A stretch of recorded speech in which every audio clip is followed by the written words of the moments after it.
علی بھائی، پہلا سوال بہت ہی کرٹیکل ہے۔ الحمدللہ عز و جل، علی بھائی کے دعوت توحید سے متعلق دلائل اور شیطانی وسوسوں کے علاج کی بدولت ہم جیسے ہزاروں کلمہ گو مشرک لوگوں کو توبہ نصیب ہوئی ہے۔ الحمدللہ۔ اس کی جزا صرف اور صرف اللہ تعالیٰ ہی دے سکتا ہے۔ اب جب کہ ہم دوسرے مسلمان بھائیوں تک ایاک نعبد و ایاک نستعین کی صحیح روح سمجھانے کی کوشش کرتے ہیں تو بعض لوگ جواباً کہتے ہیں کہ ہم بزرگوں کی قبروں پر جا کر ان سے ڈائریکٹ نہیں مانگتے بلکہ ان کا وسیلہ پکڑتے ہیں۔ بعض لوگوں کا دعویٰ ہے کہ یا علی مدد کا مطلب ہے اے علی آپ اللہ کے حضور ہمارے لیے دعا کریں، اور اس کی دلیل میں وہ لوگ سیدنا عثمان بن حنیف والی حدیث بیان کرتے ہیں جو نابینا صحابی سے متعلق ہے اور اس کا سہارا لیتے ہیں۔ پلیز اس مسئلہ کی وضاحت فرما دیں۔ مر نہ جاتے اگر تیرا یقین ہوتا کہ آپ وسیلے سے مراد یہی کچھ لے رہے ہوتے ہیں۔ آپ نے یہ جو اب وسیلے کی ڈیفینیشن چینج کر دی ہے اور اسی طریقے سے استعانت کو اور استمداد کو وسیلے کے ساتھ مکس کر دیا ہے، تو یہ آپ کس کو دھوکہ دے رہے ہیں؟ یہ سیدنا عثمان ابن حنیف رضی اللہ تعالیٰ عنہ وعلیہ السلام کی جو مشہور حدیث ہے جامعہ ترمذی میں اور سنن ابن ماجہ کے اندر، اس کو تو میں بعد میں ڈسکس کروں گا۔ تمہیداً میں عرض کروں بات شروع کرنے سے پہلے کہ نہ میں وابی نہ میں بابی، میں ہوں مسلم علمی کتابی۔ نہ ہم سو کالڈ وہابی ہیں، کوئی علمی بات کرے اسے وہابی کہہ دیتے ہیں، اور نہ ہم بابوں کا دفاع کرنے والے بابی ہیں، ہم علمی کتابی مسلم ہیں۔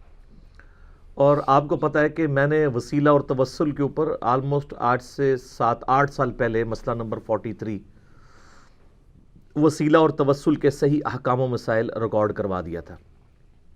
اس کے بعد بھی میرے کئی ایک لیکچرز مختلف ٹاپکس پہ آئے ہیں، اور میرے بارے میں کوئی یہ بندہ گمان نہ کرے کہ میں کسی ایک طرف کی سائیڈ لوں گا۔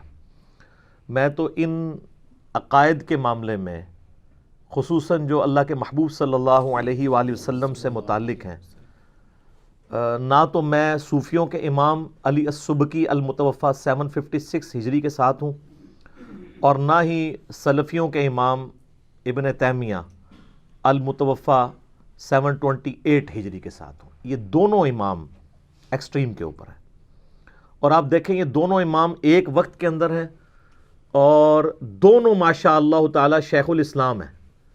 آپ ان کے ذرا تعارف پڑھیں تو لکھا ہوگا شیخ الاسلام امام سبکی، شیخ الاسلام امام ابن تیمیہ، اور دونوں ایک دوسرے کو بمشکل ہی مسلمان سمجھتے ہیں اور پوری کوشش کرتے ہیں کہ ایک دوسرے کے ایمان کے بارے میں کوئی ڈیسیژن سنائیں۔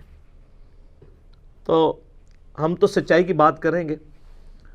اس حدیث کی ڈیٹیل میں جانے سے پہلے میں ان لوگوں کا آپ کو طریقہ واردات بتاؤں کہ یہ کس طریقے سے اپنے فاسد عقائد کے اوپر پردہ ڈالنے کے لیے اس قسم کے سلوگنز پبلک کے اندر عام کرتے ہیں تاکہ ایک عام بندے کی مت ماری جائے۔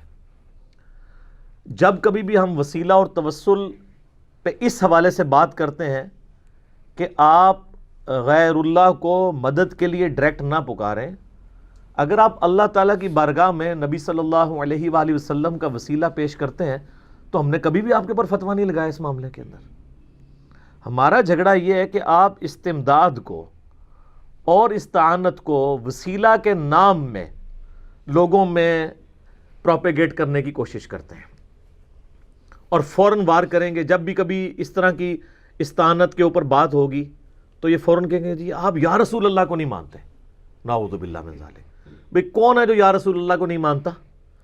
ہر مسلمان اپنی نماز میں پڑھتا ہے السلام علیکہ ایہا النبی ورحمۃ اللہ وبرکاتہ، اور بخاری اور مسلم دونوں میں حدیث ہے جب تم سلام پڑھو گے السلام علینا وعلی عباد اللہ الصالحین، اور یہ پورا سلام تو زمین و آسمان میں ہر نیک بندے تک تمہارا سلام پہنچ جائے گا اللہ کی طرف سے، تو وہ پہنچتا ہے، اس میں تو کوئی اختلاف نہیں ہے۔ پھر کبھی یہ سہارا لیں گے جی آپ حیات النبی کے عقیدے کو نہیں مانتے۔ نعوذ باللہ من ذالک۔ کون سا دنیا میں مسلمان ہے کسی بھی مکتبہ فکر کا ہو، چاہے وہ بریلوی ہو، دیوبندی ہو، اہل حدیث ہو، اہل تشیع ہو، کس کا یہ اس معاملے میں کوئی اختلاف ہے کہ وہ حیات النبی کا قائل نہ ہو؟ تو واضح حدیث ہے سنن نبی داؤد کے اندر ان اللہ حرم علی الارض ان تأکل اجساد الانبیاء، بے شک اللہ تعالیٰ نے حرام کیا ہے مٹی کے لیے کہ وہ نبیوں کے جسموں کو کھائے۔ اس کے علاوہ کئی ایک دلائل ہیں قرآن حکیم میں شہداء کی زندگی کے حوالے سے آیات ہیں. آج میرا ٹاپک نہیں ہے. ان دونوں ٹاپکس کے اوپر میرے اللہ کے فضل سے درجنوں کلپس یوٹیوب کے اوپر ریکارڈڈ ہیں. آپ یا رسول اللہ لکھیں نا تو سب سے زیادہ کلپ میرے کھلیں گے. لبیک یا رسول اللہ لکھیں میرا کلپ کھلے گا. لبیک یا حسین لکھیں میرا کلپ کھلے گا. حیات النبی لکھیں میرے بے شمار کلپس کھلیں گے. ہم کیوں نہیں ان عقیدوں کو مانتے؟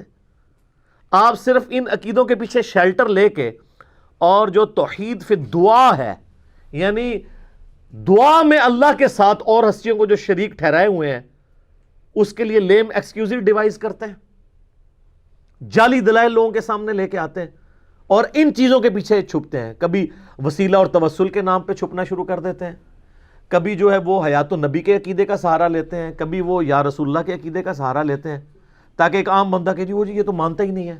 اور دیکھ لیں آپ نے مت کیسی ماری ہوئی ہے انہوں نے اپنی پبلک کی. یہ سارے کے سارے ان کے ایکسکیوزز چل گئے ہیں. تو ان کا یہ ایکسکیوز اسی طریقے سے ہے کہ کوئی شخص صحیح بخاری اور صحیح مسلم سے سیدنا حسان ابن ثابت رضی اللہ تعالیٰ عنہ علیہ السلام کی نعت پڑھنے کی جو احادیث ہیں، ان کی بنیاد کے اوپر یہ کہنا شروع کر دے کہ یہ جو آج کل کے ڈسکو قوالیاں ہیں یہ بالکل سنت کے مطابق ہیں. اور جب کوئی ان ڈسکو قوالیوں کے خلاف بولنا شروع کرے تو کہ یہ نعت کو نہیں مانتے. دیکھا طریقہ واردات. ہم وسیلہ اور توسل کے کم منکر ہیں. میں نے تو 5 وسیلے ثابت کیے ہیں کتاب اللہ سے، صحیح بخاری سے، صحیح مسلم سے، کہ ہم تو وسیلے کے قائل ہیں. وسیلے کا منکر کون ہے؟ اللہ اور اس کی مخلوق کے درمیان پیغمبر ہی تو وسیلہ ہے کہ اللہ کی دعوت مخلوقات تک پہنچاتا ہے. کون وسیلے کا منکر ہے؟ لیکن اگر آپ وسیلے اور توسل کو اپنا لقمہ اس کے منہ میں ڈالنے کی کوشش کریں گے تو سر ہمیں اردو بھی آتی ہے، اور یہ الفاظ جو ہیں وہ اردو کے ایسے ہیں جو عربی سے اردو میں آئے ہیں اور مستعمل ہیں. اب مجھے بتائیں کہ اگر کوئی شخص کہتا ہے کہ اے اللہ تجھے نبی صلی اللہ علیہ وآلہ وسلم کی عظمت اور ان کی شان جو تیری بارگاہ میں مقبولیت ہے، اس کا واسطہ پیش کرتا ہوں کہ میرا فلاں کام کر دے، تو اس جملے میں وہ رسول اللہ کو تو مدد کے لیے نہیں پکار رہا ہوگا، اللہ کو پکار رہا ہوگا.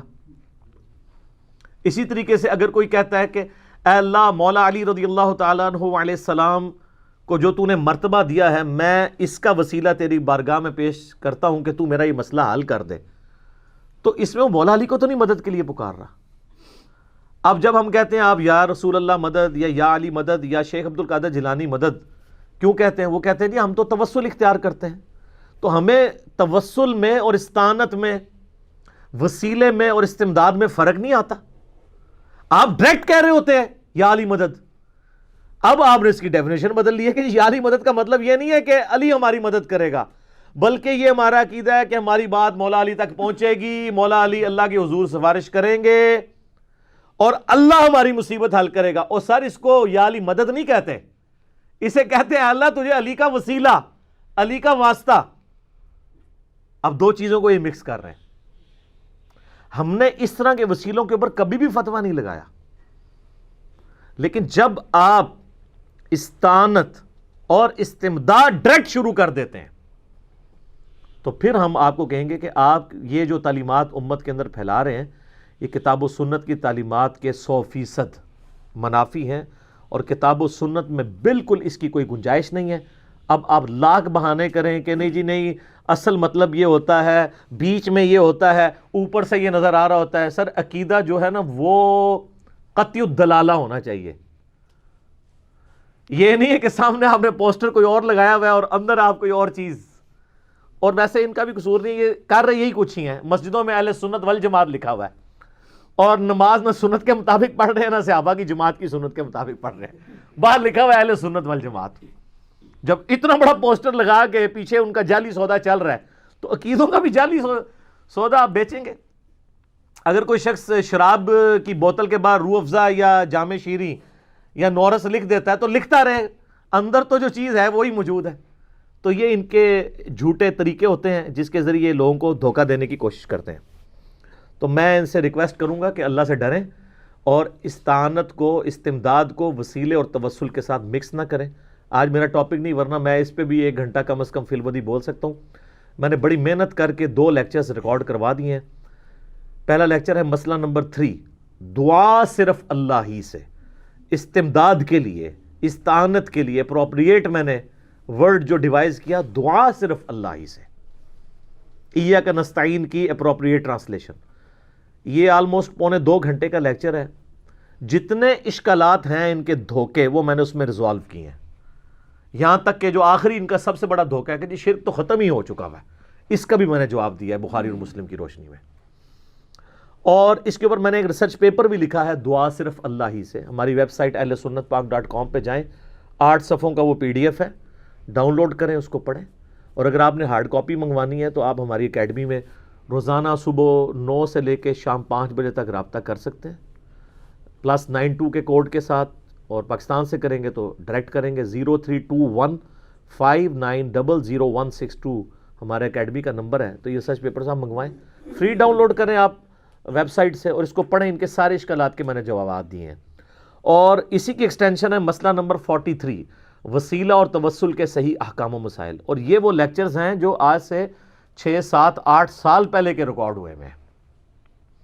اور یہ جو اب نئی نئی باتیں ہم پبلک کے سامنے لے کے آ رہے ہیں نا، ویسے ایک لیکچرز کا فائدہ ہو گیا ایک، وہ آپ کو پتہ ہے جب مسیلمہ کذاب نے دعوی نبوت کیا، اس کے بعد ایک عورت نے دعوی نبوت کیا، پھر ایک اور مرد نے دعوی نبوت کیا، تو حضرت ابوبکر اور عمر کے درمیان ایک ڈسکشن ہے جو عمر سیریز میں انہوں نے فلمائی ہے۔ حضرت ابوبکر کہتے ہیں کہ مزے کی بات دیکھو کہ نبی علیہ السلام نے جو حجۃ الوداع کے موقع پہ کہا تھا نا کہ اب شیطان اس بات سے مایوس ہو چکا ہے کہ عرب کی سرزمین میں اس کی عبادت کی جائے، تو وہ نظر آ رہا ہے کہ نبی علیہ السلام دنیا سے گئے ہیں، دوبارہ بت پرستی کوئی شروع نہیں کروا رہا، جھوٹے نبی ہونے کا ہی دعویٰ کر رہا ہے، بت پرستی ختم کر دی اللہ کے نبی نے، الحمدللہ۔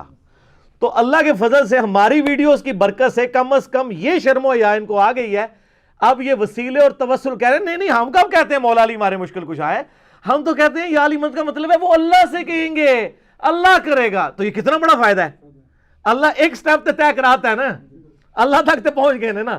ہوں یا علی مدد کا مطلب ہی انہوں نے بدل دیتا ہے، یا شیخ عبد القادر جیلانی کا مطلب ہی بدل دیا ہے، وہ کہتے ہیں اس کا مطلب آپ کو سمجھ نہیں ہے، ہم کب کہہ رہے ہیں کہ یہ مشکل کشا ہے، اللہ ہی سے مدد مانگ رہے ہیں، ہم تو کہتے ہیں ان سے ہم ریکویسٹ کریں گے، وہ پھر اللہ سے کہیں گے، پھر اللہ مسئلہ حل کرے گا، پیچھے اللہ ہی ہے۔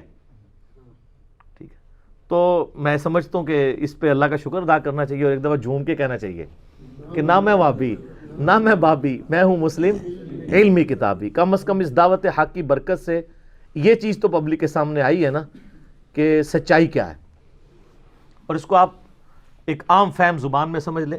ہمیں اس بات سے کوئی جھگڑا نہیں ہے کہ مولا علی کو اختیار ہے یا نہیں ہے، شیخ عبد القادر جیلانی رحمۃ اللہ علیہ کو اختیار ہے یا نہیں ہے۔ ہمارا جھگڑا یہ ہے کہ اگر ان ہستیوں کو اختیار اللہ نے دیا بھی ہو تب بھی ان کو نہیں پکار سکتے مدد کے لیے، مدد کے لیے وہ پکاریں جتنا مرضی، لبیک یا رسول اللہ کہیں، آپ لبیک یا حسین کہیں، محبت کا اظہار کریں، کوئی مسئلہ نہیں ہے، مدد کے لیے نہ پکاریں جو سامنے آپ کے موجود نہیں ہے۔ پھر آپ ایاک نعبد و ایاک نستعین کی وائلیشن کریں گے۔ اس کو مثال سے سمجھیں، بارش کون برساتا ہے؟ اللہ۔ ڈیوٹی کس کی ہے؟ فرشتوں کی۔ لیکن اگر ہم بارش فرشتوں سے مانگیں گے شرک ہو جائے گا۔ سر آپ لاکھ کہتے ہیں ڈیوٹی لگائی ہوئی ہے، کوئی مسلمان کبھی کسی فرشتے سے نہیں بارش مانگتا۔ اور سر اگر آپ اسباب کے اوپر آتے ہیں تو سب سے بڑا مشکل کشا اسباب میں تو سورج ہے، سورج ختم ہو جائے تو زمین پہ زندگی ختم ہو جائے۔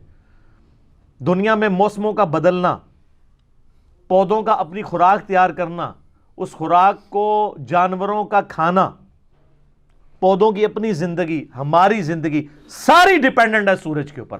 تو کوئی کہتا ہے المدد یا سورج میری مدد فرما، تو یہ جھگڑا ہی نہیں ہے۔ اگر اختیار ہو تب بھی کیا فرق پڑتا ہے؟ او جی غیر اللہ سے مدد کیا ممکن ہے؟ قرآن میں آیا جی وَاسْتَعِينُوا بِالصَّبْرِ وَالصَّلَاةِ، نماز اور صبر کے ذریعے مدد چاہو، کس کی؟ اللہ کی۔ یا یہ کہو کہ المدد یا نماز میری مدد فرما، المدد یا صبر میری مدد فرما، نہیں۔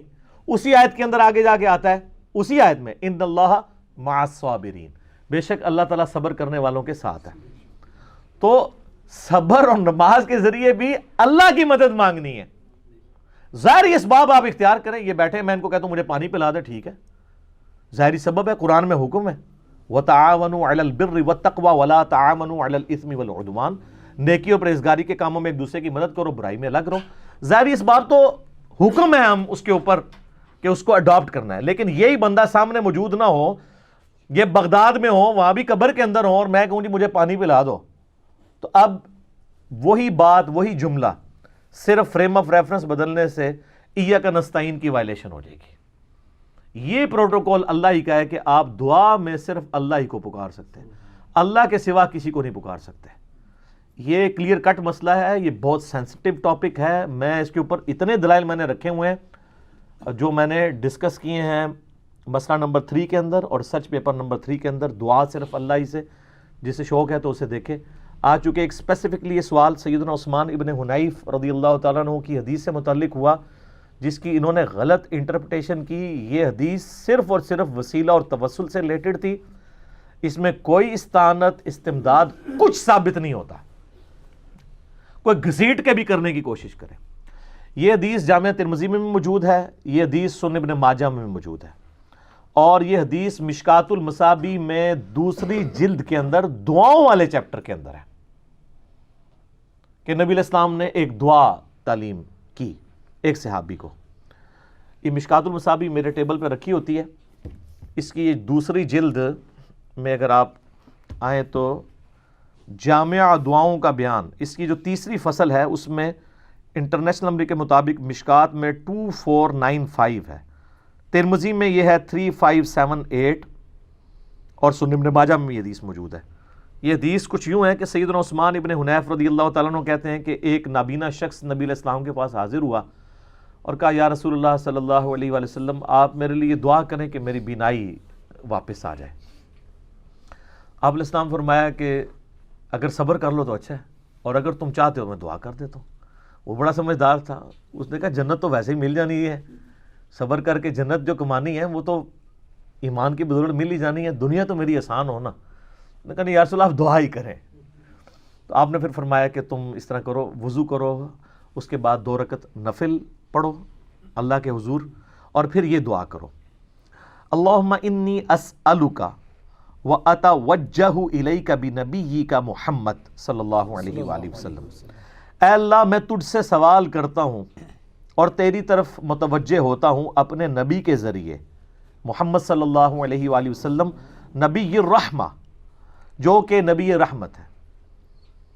انی توجہت بکا الی ربی، اور اے اللہ کے محبوب صلی اللہ علیہ وآلہ وسلم میں آپ کے ذریعے متوجہ ہوتا ہوں اپنے رب کی طرف، لیقضی لی فی حاجتی ہذہ، کہ وہ اس حاجت کے معاملے میں میری حاجت روائی کر دے۔ اللہم فشفعہ فی، اے اللہ میرے نبی کی شفاعت میرے حق میں قبول فرما۔ اور سنن ابن ماجہ میں الفاظ ہیں کہ اے محمد، میں آپ کے ذریعے سے، یا محمد کے الفاظ ہیں، یہاں تو ہے نا کہ آپ کے ذریعے سے، اس میں یا محمد کے الفاظ ہیں کہ یا محمد میں آپ کے ذریعے سے اللہ کی طرف متوجہ ہوتا ہوں۔ اس میں وہ کہتے ہیں نبی علیہ السلام سے انہوں نے مدد مانگ لی ہے، اس میں تو واضح الفاظ ہیں، اس میں دونوں حصوں میں اللہ کی طرف متوجہ ہوئے ہیں۔ دیکھیں وہ پہلی دعا کر رہے ہیں اے اللہ میں تیری طرف متوجہ ہوتا ہوں تیرے نبی کے ذریعے سے، ان کے وسیلے سے، اور اے اللہ کے رسول میں آپ کے وسیلے سے اللہ سے مانگتا ہوں۔ تو اس میں استمداد کہاں سے ہو گئی؟ یہ تو وسیلہ اور توسل ہے، اور وسیلہ اور توسل کے بارے میں یہ جو ایکسٹریم رویہ امام نے تیمیہ نے اختیار کیا، ہم اس کے ساتھ ایگری نہیں کرتے۔ ٹھیک ہے آپ وسیلہ اور توسل اختیار کریں، کوئی مسئلہ نہیں ہے، اور اس کو سپورٹیو ایک حدیث بھی ہے جس کی صحت میں اختلاف ہے، لیکن چونکہ ایک بہت بڑے امام طبرانی جنہوں نے یہ حدیث نقل کی ہے، المتوفہ 360 ہجری، جو امام حاکم نیشا پوری کے استاد ہیں، المتوفہ 405 ہجری، امام طبرانی نے کتاب لکھی المعجم الکبیر، طبرانی کی کتاب، اس میں یہی حدیث ایک دوسری فارم میں آئی ہے۔ اگرچہ اہل حدیث اس میں تھوڑا اختلاف کرتے ہیں، لیکن امت کی اکثریت اس کی صحت کے اوپر اتفاق کرتی ہے، امام طبرانی خود بھی۔ میں ان بحثوں میں نہیں پڑتا، میں اس حدیث کو صحیح مانتے ہوئے بات کر رہا ہوں۔ اس میں یہ ہے کہ سیدنا عثمان غنی رضی اللہ تعالیٰ عنہ کے دور میں ایک شخص حضرت عثمان کے پاس گیا اور کہا کہ جی میرا مسئلہ ہے، تو وہ اپنی حکومتی مصروفیت کی وجہ سے اس کی طرف متوجہ نہیں ہوئے تو وہ شخص پھر سیدنا عثمان بن حنیف کے پاس آیا اور کہا کہ جی اس طرح حضرت عثمان تو میری بات ہی نہیں سن رہے ہیں. تو حضرت عثمان بن حنیف نے کہا کہ میں تمہیں ایک دعا سکھاتا ہوں. میں نبی علیہ السلام کی خدمت میں موجود تھا, ایک نابینا شخص آیا تھا, اس کی بھی حاجت کا مسئلہ تھا, تو اس کو بھی دعائے حاجت نبی علیہ السلام نے تعلیم فرمائی تھی, تو وہی دعا میں تمہیں سکھاتا ہوں. تو انہوں نے یہی والی دعا, اے اللہ میں تیرے نبی کے وسیلے سے تیری طرف متوجہ ہوتا ہوں, اور اے اللہ کے رسول میں آپ کے وسیلے سے اللہ کی طرف متوجہ ہوتا ہوں, اے اللہ میرے نبی کی شفاعت میرے حق میں قبول فرما. ٹھیک ہے, تو یہ انہوں نے دعا کی. نبی علیہ السلام کو مدد کے لیے تو نہیں پکارا کہ یا رسول اللہ مدد, انظر حالنا, آپ میری مشکل کشائی کریں, اللہ کی طرف متوجہ ہوئے. یہ دعا اسی طریقے سے 2 نفل کے بعد پڑھوائی تو حضرت عثمان کی طرف سے بلاوا آ گیا, انہوں نے مسئلہ حل کر دیا. تو حضرت عثمان بن حنیف کا وہ پھر شکریہ ادا کرنے کے لیے آیا, تو انہوں نے کہا یہ دعا میں نے تمہیں سکھائی ہے, اس دعا کی برکت سے یہ ہوا ہے. وہ کہتے ہیں جی یہ دیکھیں جی, اس دعا سے ثابت ہو گیا کہ نبی علیہ السلام کو آپ مدد کے لیے پکار سکتے ہیں. سر اگر مدد کے لیے ہوتا تو یہاں ہوتا اغثنی یا رسول اللہ, المدد یا رسول اللہ, کہیں موجود ہے. وہ دعا کے طور پہ انہوں نے تعلیم کیا ہے, ٹھیک ہے آپ کریں, ہمیں کوئی اعتراض نہیں ہے. نبی علیہ السلام کو مدد کے لیے تو اس میں نہیں پکارا, کہا ہے کہ اے اللہ کے رسول آپ کے وسیلے سے متوجہ ہوتا ہوں, اللہ تعالیٰ ہماری بات پہنچا دے, اس میں کوئی اختلاف نہیں ہے. ہم تو یہ بھی مانتے ہیں کہ سنن نبی داؤد میں صحیح سند کے ساتھ حدیث ہے, جب کوئی شخص میری قبر پہ آ کے سلام عرض کرتا ہے, اللہ میری روح لوٹا دیتا ہے, میں اس کے سلام کا جواب بھی دیتا ہوں. وہ اللہ کا معاملہ ہے, یہ سارے معاملات برزخی ہیں.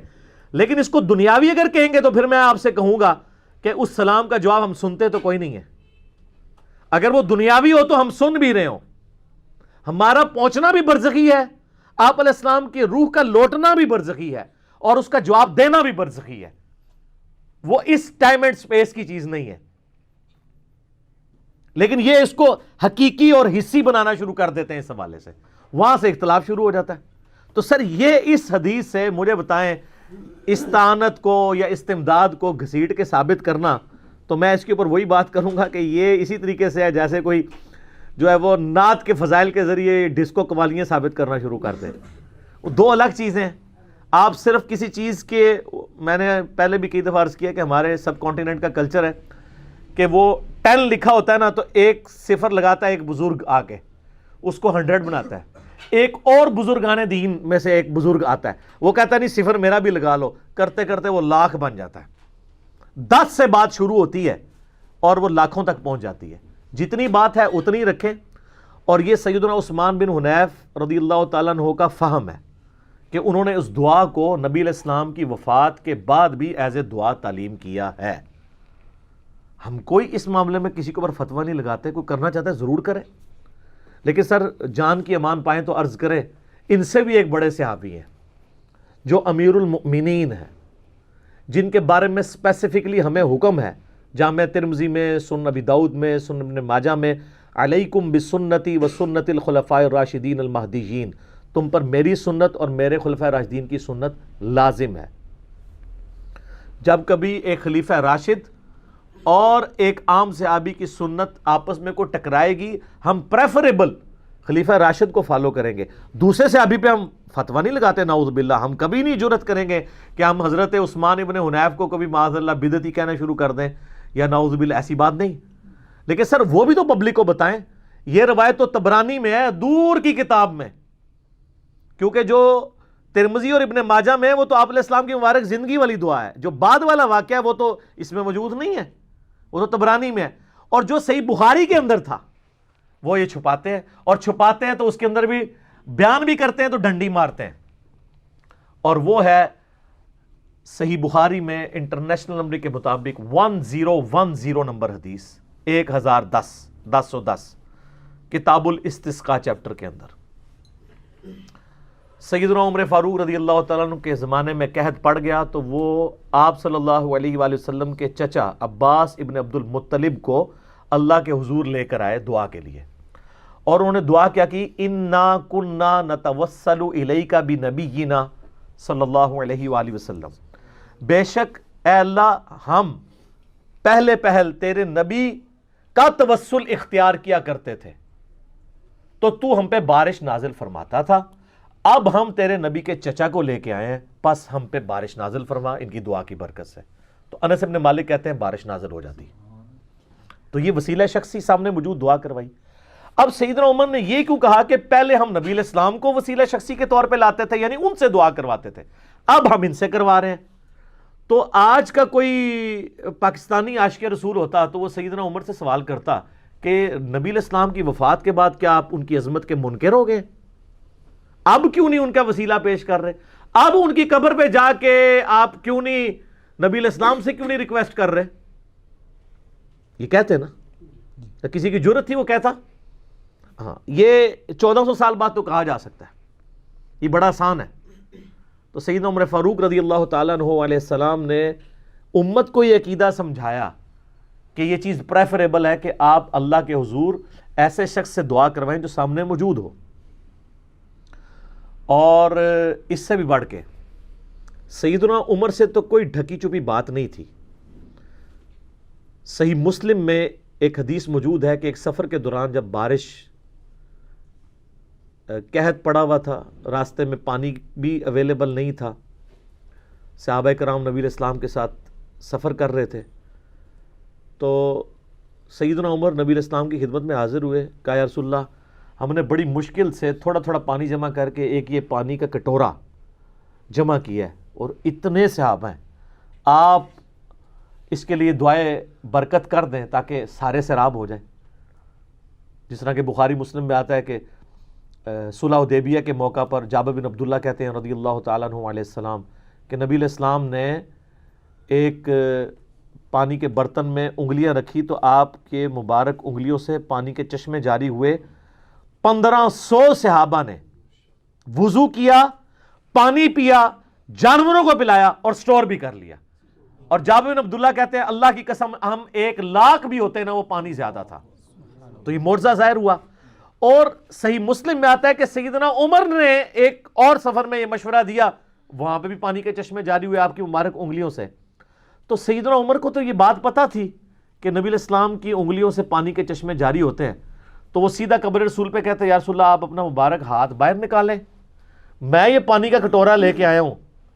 تو آپ حیات النبی کا ہمارا عقیدہ ہے جو کہ وہ بعد والے لوگ رکھیں گے, ایک وہ ہے جو صحابہ کا عقیدہ اور ہمارا عقیدہ ہے, ایک بعد والوں کا ہے. تو آپ نکالیں, اس کٹورے میں ہاتھ رکھیں تو سر یہ پانی کے چشمے جاری ہو جائیں گے. یہ تو انہوں نے کوئی نہیں کیا, ان سے حدیثیں ڈھکی چھپی تو نہیں تھی. وہ سمجھتے تھے کہ نبی علیہ السلام کے بعد, ان کی وفات کے بعد اب ہماری ان کے ساتھ اس طریقے سے کمیونیکیشن پاسبل نہیں ہے.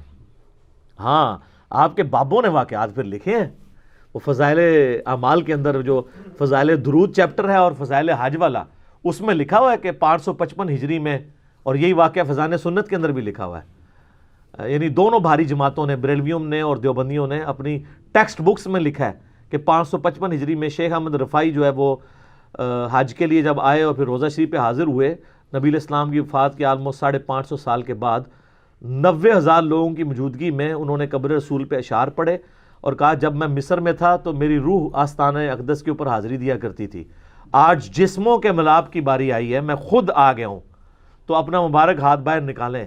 وہ کہتے ہیں 90,000 لوگوں کی موجودگی میں نبی علیہ السلام نے نعوذ باللہ من ذالک قبر سے ہاتھ باہر نکالا, انہوں نے قبر کو بوسہ دیا, اور ساتھ دکھا کہ ان جو منظر دیکھنے والوں میں شیخ عبد القادر جیلانی کا نام بھی ذکر کیا جاتا ہے.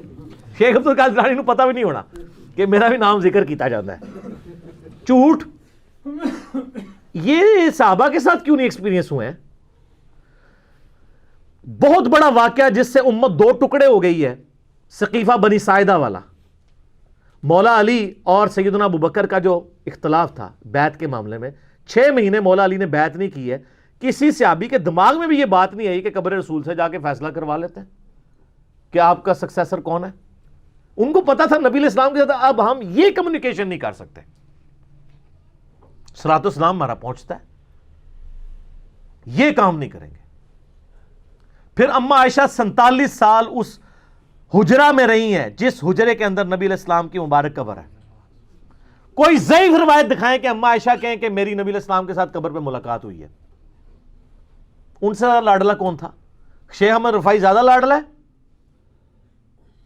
پھر وہ مولانا جامی اور پتہ نہیں کون کون سے واقعات انہوں نے شعر و شاعری کے مشہور کیے ہیں. پھر جب سیدہ عائشہ جنگ جمل کے لیے نکلی ہیں، بعد میں جو ان کو اپنے اس سفر کے اوپر شرمندہ ہونا پڑا، اس وقت نبی علیہ السلام مبارک قبر سے ہاتھ نکال کے اما عائشہ کو جانے سے ہی روک لیتے کہ عائشہ نہ جاؤ. کوئی واقعہ نہیں ہوا. یہ بعد والے پتہ نہیں کہاں سے واقعات نقل کرتے ہیں، اور پھر جب کوئی بات کرے اسے کہتے ہیں آپ حیات النبی کو نہیں مانتے. ہم حیات النبی کو بھی مانتے ہیں، لیکن آپ والا عقیدہ نہیں. ہم صحابہ کرام اور اہل بیت والا عقیدہ مانتے ہیں، رضی اللہ عنہم اجمعین وعلیہم السلام اجمعین. تو آپ دیکھیں انہوں نے کیسی کیسی چلاکیاں بنائی ہوئی ہیں.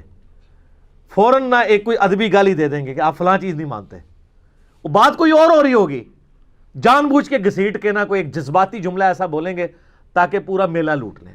لیکن سر یہ پرانی باتیں، پرانے بزرگ، پرانے دلائل اور پرانے بانے.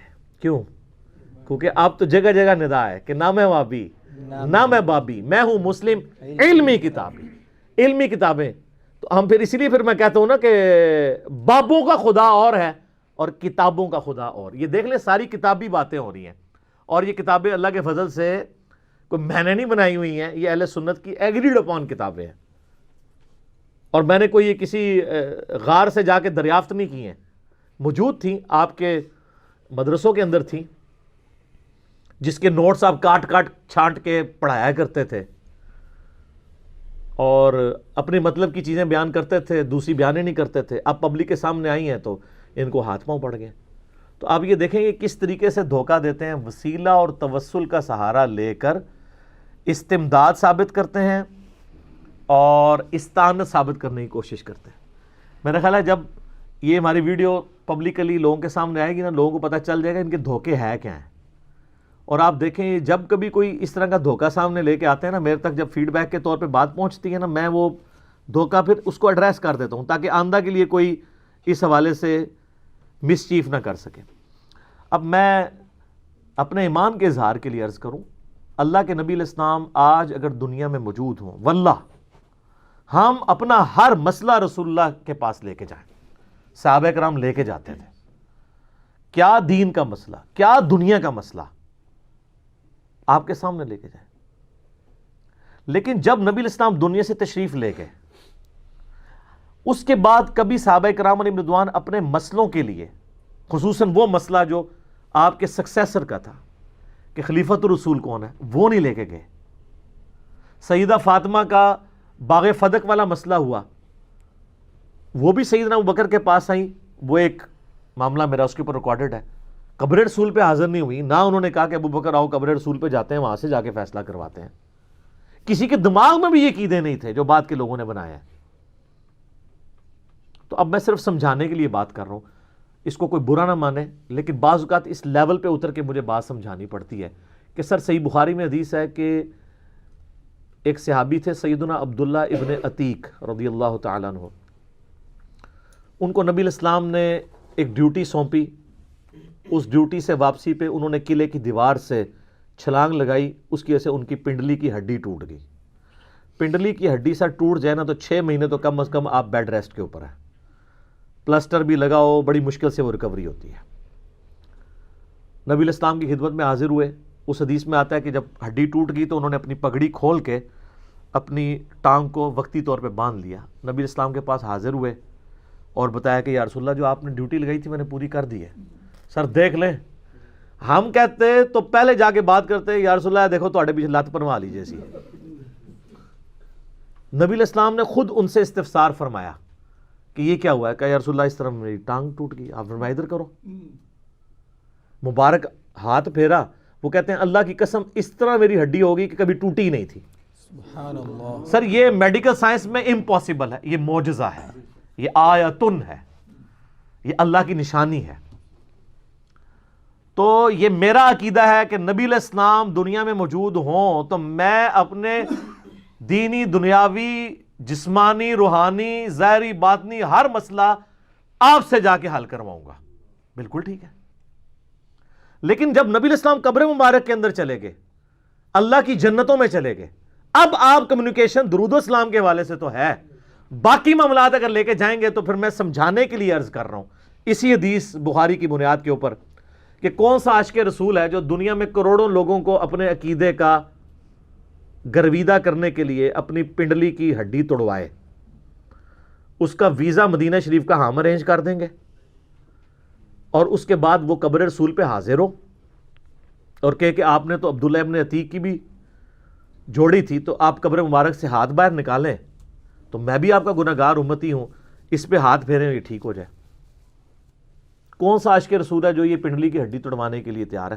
اگر آپ کو فکر ہے کہ انجینئر صاحب کی ویڈیوز کی وجہ سے ہزاروں ہمارے جو فرقے کے لوگ ہیں وہ ہمارے فرقے کو چھوڑ کے چلے گئے ہیں، تو سر کوئی ایک بزرگ، کوئی ایک عالم دین، کوئی ایک شیخ الحدیث، کوئی ایک غوث وقت اپنی پنڈلی کی قربانی نہیں دے سکتا؟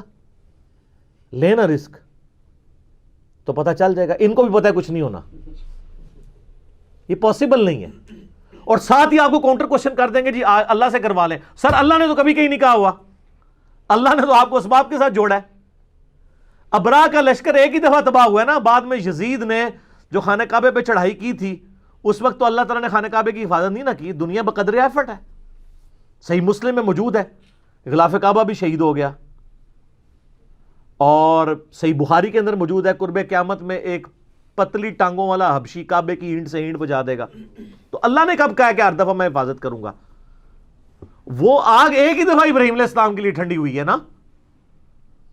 کئی صحابہ کرام رومن امپائر کے بیٹل فیلڈز کے اندر ان کو آگ کے کڑاؤں کے اندر تیل جلا کے اس کے اندر ان کو روسٹ کیا گیا، ان پہ تو کوئی ٹھنڈی نہیں ہوئی آگ۔ ایک دو واقعات کو لے کے آپ اس طرح پروپیگیٹ کرنا شروع کر دیتے ہیں، تو سر پھر ہم تو پھر اس لیول پہ اتریں گے نا کہ کون ہے جو اپنی یعنی یہ پنڈلی کی ہڈی کی قربانی دے اور یہ مسئلہ حل کرے۔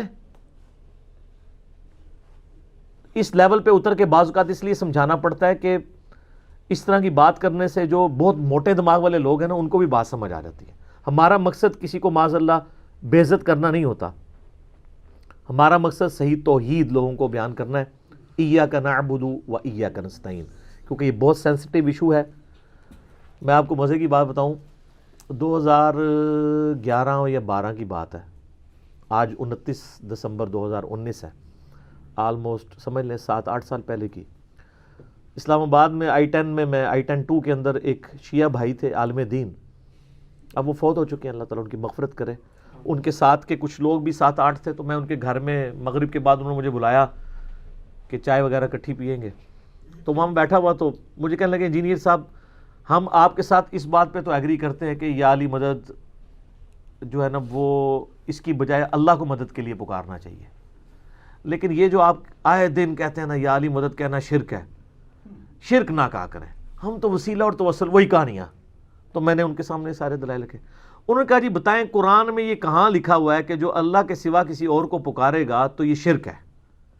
ایاک نستعین کا تو مطلب ہے اللہ ہی کو پکارتے ہیں، کہتے ہیں اس کا یہ مطلب تو نہیں کہ دوسرے کو نہیں پکارتے مدد کے لیے، پکارنا تو کوئی ایشو نہیں ہے، پکاریں آپ بے شک، لبیک یا حسین بھی کہیں، المدد یا حسین کہنے سے ہمیں اختلاف ہے۔ تو میں نے کہا جی قرآن میں ایک آیت ہے، آپ قرآن لے کے آئیں، اور یہاں پہ جتنے لوگ بیٹھے ہیں یہ فیصلہ کریں گے جو میں اس کا فہم بیان کر رہا ہوں، ترجمہ بے شک آپ خود کر لیجئے گا، ان کو عربی آتی تھی، فارسی بھی آتی تھی، انگلش بھی، اردو بھی۔ تو کہنے لگے کون سی آیت ہے؟ میں نے کہا جی آپ پارہ نمبر 20، میں نے ان کے سامنے قرآن وہیں پہ منگوایا، میں نے کہا پارہ نمبر 20 کھولیں، پارہ نمبر 20 کے پہلے صفحے کے اوپر اللہ تعالیٰ نے سورہ النمل کی آیت نمبر ہے 62، اعوذ باللہ من الشیطان الرجیم، بسم اللہ الرحمن الرحیم، امن یجیب المضطر اذا دعاہ، بھلا بتاؤ تو کون ہے جو اضطراب اور پریشانی میں گھرے ہوئے شخص کی فریاد کو سنتا ہے جب وہ شخص اس کو پکارے، وَيَكْشِفُ السُّوءَ، اور وہ اس سے برائی دور کر دیتا ہے، وَيَجْعَلُكُمْ خُلَفَاءَ الْأَرْضِ، اور زمین پہ تمہیں اگلوں کا خلیفہ کرتا ہے، یعنی تمہارے ماں باپ مر جاتے ہیں تو تم مر جاؤ گے، تمہاری اولاد۔ اَإِلَٰهٌ مَّعَ اللَّهِ، کیا اللہ کے ساتھ کوئی اور الہ بھی ہے؟ قلیلا ما تذکرون، بہت ہی کم نصیحت تم پکڑتے ہو۔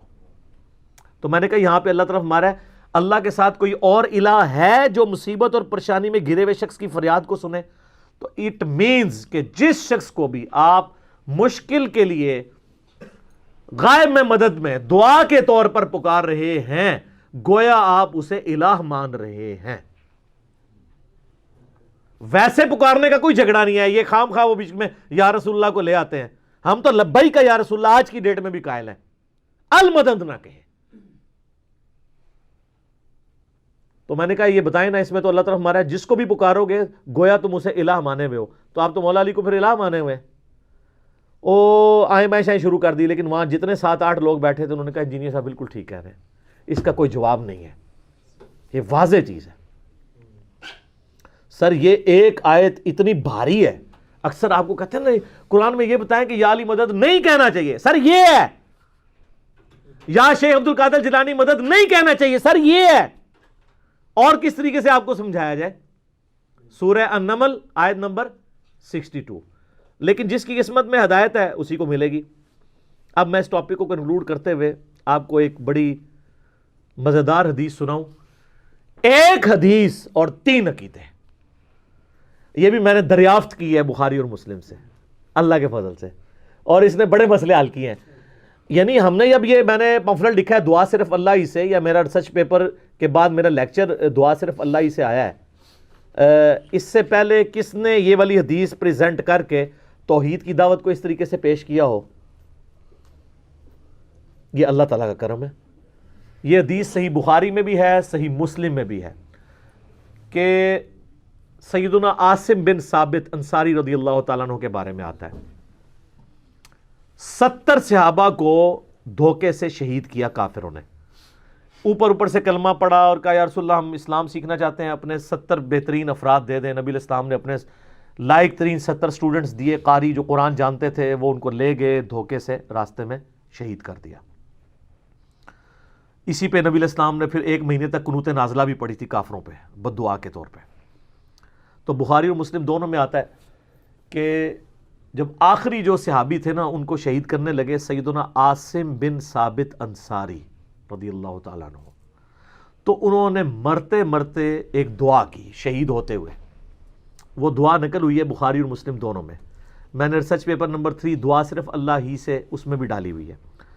اللہم بلغ عنا نبینا، اے اللہ ہمارے نبی کو ہماری خبر کر دے، ان تک یہ بات پہنچا دے۔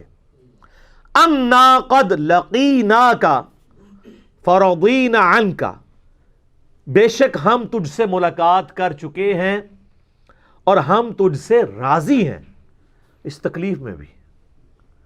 ورضیت عنا، اور تو ہم سے راضی ہے۔ وہی یا ایتھا النفس المطمئنہ ارجعی الی ربک راضیۃ مرضیہ، یہ وہی چیز موت کے وقت۔ صحیح بخاری کے الفاظ ہیں کہ نبی علیہ السلام نے فرمایا کہ تمہارے ساتھیوں کو دھوکے سے شہید کر دیا گیا، اور انہوں نے شہادت کے وقت یہ پیغام بھجوایا، اور ابھی ابھی مجھے جبرائیل نے خبر دی ہے، اللہ تعالیٰ نے جبرائیل کو میرے پاس بھیجا ہے کہ انہوں نے مرتے مرتے یہ دعا کی ہے۔ سر ایک حدیث میں 3 عقیدے بیان ہو گئے۔ نمبر 1، صحابہ کرام علیہم رضوان کا یہ عقیدہ تھا کہ نبی علیہ السلام کو مدد کے لیے نہیں پکارنا، اللہ سے کہنا ہے۔ مسئلہ استعانت کلیئر، ٹیکا لاندے جاؤ۔ نمبر 2، مسئلہ علم غیب، ان کا یہ عقیدہ تھا کہ اللہ ہماری خبر ہمارے نبی کو کرے گا، ہم نے ڈائریکٹ رسول اللہ کو نہیں کہنا یا رسول اللہ دیکھ لیں آپ کے لیے جان دے رہے ہیں۔ اللہم بلغ، اے اللہ آپ پہنچا دے۔ مسئلہ علم غیب بھی کلیئر۔ اور تیسرا مسئلہ حاضر و ناظر، وہ کہتے ہیں نہیں ہمارا عقیدہ ہے کہ نبی علیہ السلام، ہم کب کہتے ہیں نبی علیہ السلام ہر جگہ موجود ہے؟ نبی علیہ السلام مدینہ شریف کی قبر میں ہے، اور جس طرح سیٹلائٹ کے ذریعے پوری دنیا سے آپ دیکھتے ہیں وہ یہ سب کچھ نبی علیہ السلام دیکھ رہے ہیں۔ تو جو صحابہ کرام تھے ان کا تو یہ عقیدہ نہیں تھا، ورنہ تو کہتے اے اللہ کے رسول دیکھ لیں آپ کے لیے ہم جان دے رہے ہیں۔ ان کا اے اللہ ہمارے نبی کو ہمارے حال کی خبر کر دے۔ سر یہ ایک حدیث ہے، یہ مولانا شریف میں نہیں ہے، یہ صحیح بخاری میں بھی ہے، صحیح مسلم میں بھی ہے، جو انگریزوں کی لکھوائی ہوئی کتابیں نہیں ہیں، اگرچہ انگریزوں کے پرنٹنگ پریس پہ یہ چھپی ہیں۔ ہمارے بزرگان دین تو ایک پرنٹنگ پریس کیا ایک گھڑی بھی نہیں بنا سکے، یہ لادہ بات ہے معذرت کے ساتھ، لیکن کتابیں وہی ہیں جو آپ کے درسی نسخے ہیں نا ان میں بھی آپ، بلکہ اب تو مکتبۃ الشاملہ بن چکا ہے، یہ الفاظ لکھیں آپ کے حدیث سامنے آ جائے گی انشاءاللہ۔ ہماری ویڈیو اپلوڈ ہوگی، ہم ایک ایک حدیث کی جو انٹرنیشنل نمبرنگ ہے نا جو چل رہی ہے اس وقت دنیا میں، اسلام 360 میں یا مکتبۃ الشاملہ میں یا sunna.com میں یا PDF جو اویلیبل ہے، ایک ایک نمبرنگ ڈسپلے کریں گے. اگر یہ حدیثیں نہیں نکلتی ہیں تو آپ ہمیں آگے پکڑیں، اور اگر نکلتی ہیں تو پھر کنوں پکڑنا ہے جا کے؟ بابیاں نو. نہیں، شہید نہیں کرنا بابوں کو، نہیں شہید نہیں کرنا. ہم تو چاہتے ہیں کہ جو بچ گئے ہیں بابے، یہ شہادت کی بجائے اعلان حق کریں اور سچائی کی دعوت کو قبول کریں، اور ایک دفعہ اگر وہ جھوم کے کہہ دیں کہ نہ میں بابی، نہ میں بابی، میں ہوں مسلم علمی کتابی. اور ایک اور بات بھی ساتھ کہیں کہ کتابوں کا خدا اور ہے اور بابوں کا خدا اور، تو سر ضروری ہے کہ مارنا ہی ہے؟ اگر کوئی رجوع کرتا ہے مارنے کی ضرورت نہیں ہے، تو وہ ہم مارنے والے تو ہے نہیں ہے نا، ہم تو مار کھانے والے ہیں. ہم گالیاں دینے والے نہیں ہیں، گالیاں کھانے والے ہیں. ٹھیک ہے، اللہ کا شکر ہے الحمدللہ. تو یہ بالکل واضح دلائل ہیں. اس کے بعد بھی اگر کوئی ہٹ درمی کرتا ہے تو ہم کیا کہہ سکتے ہیں؟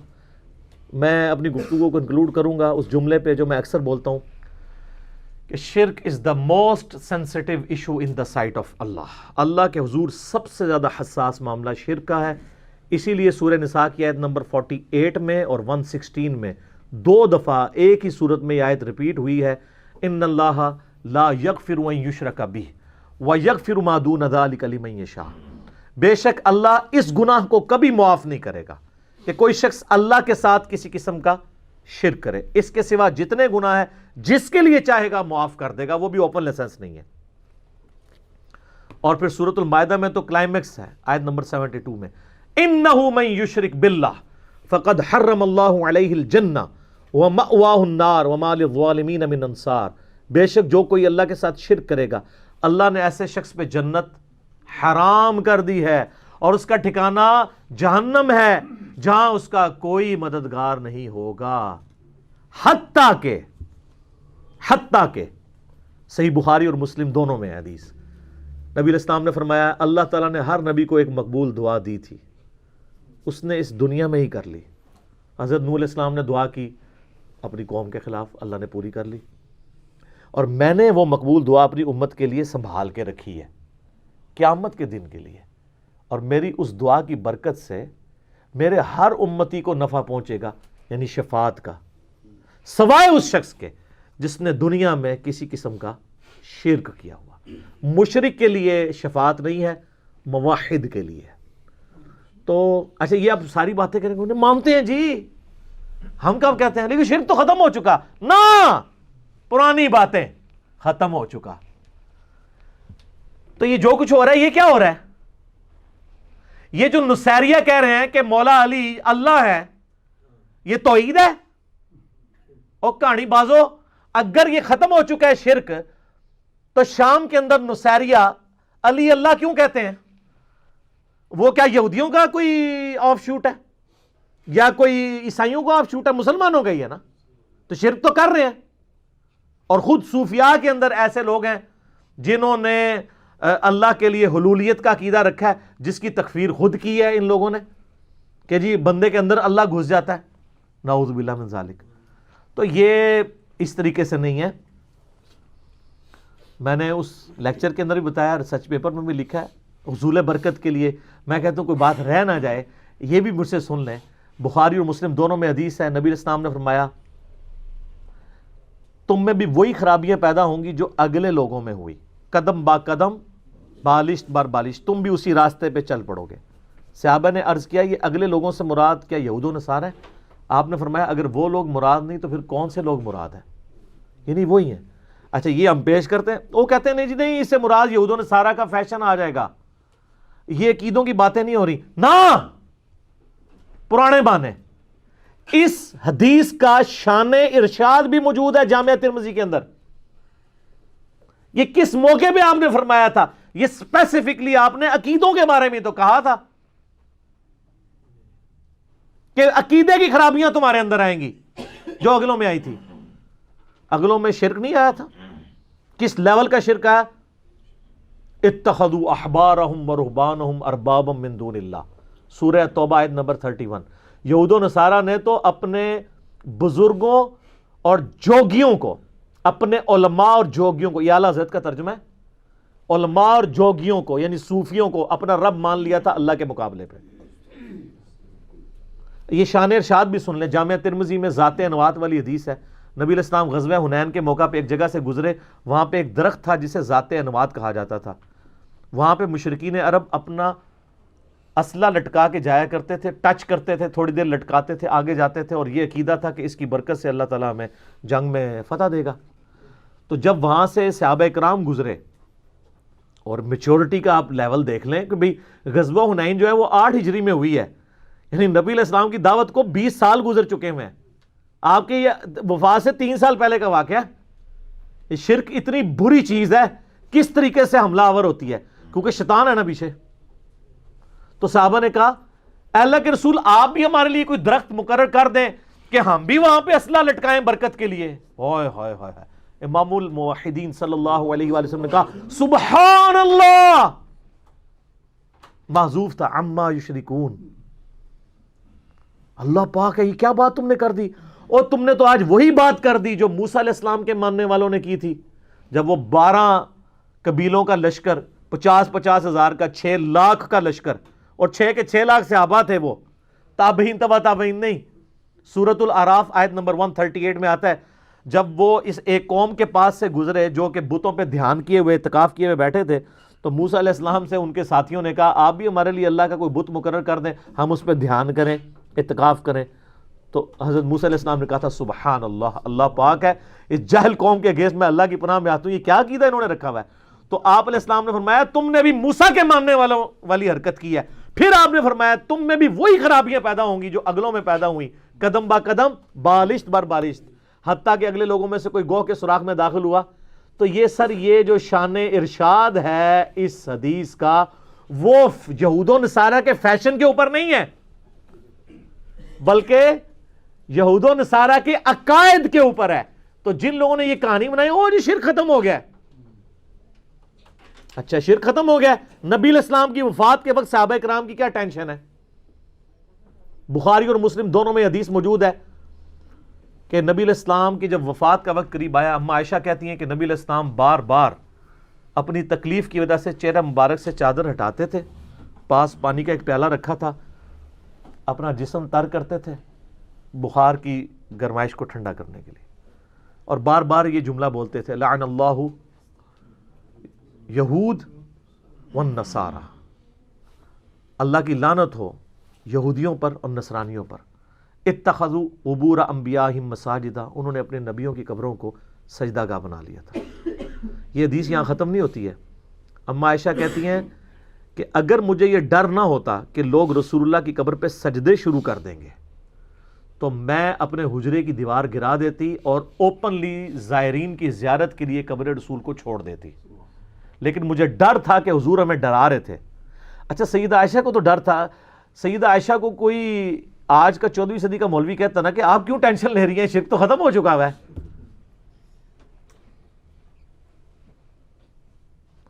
اگر یہ ختم ہو چکا ہے تو یہ صحیح بخاری میں حدیث کیوں ہے کہ نبی علیہ السلام نے فرمایا کہ دیکھنا میری شان کو اس طرح بلند نہ کرنا جس طرح نصارہ نے اپنے پیغمبر کی شان کو بلند کیا تھا. میں اللہ کا بندہ اور اس کا رسول ہوں, مجھے اللہ کا بندہ اور اس کا رسول ہی کہنا. کسی صحابی نے کیوں نہیں کہا یا رسول اللہ یہ شرک تو ختم ہو چکا ہے, آپ کو کیا ٹینشن ہے اس معاملے میں, کیوں آپ ڈرا رہے ہیں ہمیں؟ تو یہ صحیح مسلم میں یہ حدیث کیوں ہے کہ جس کے جنازے میں 40 ایسے بندے شریک ہوں جو شرک نہ کرتے ہوں تو ان کی شفاعت اس شخص کے حق میں قبول کر لی جائے گی. بھئی جنازے میں شریک ہی وہی ہوتا ہے جو مسلمان ہوتا ہے, اس کا مطلب ہے کہ مسلمان کلمہ کو مشرک بھی ہو سکتا ہے.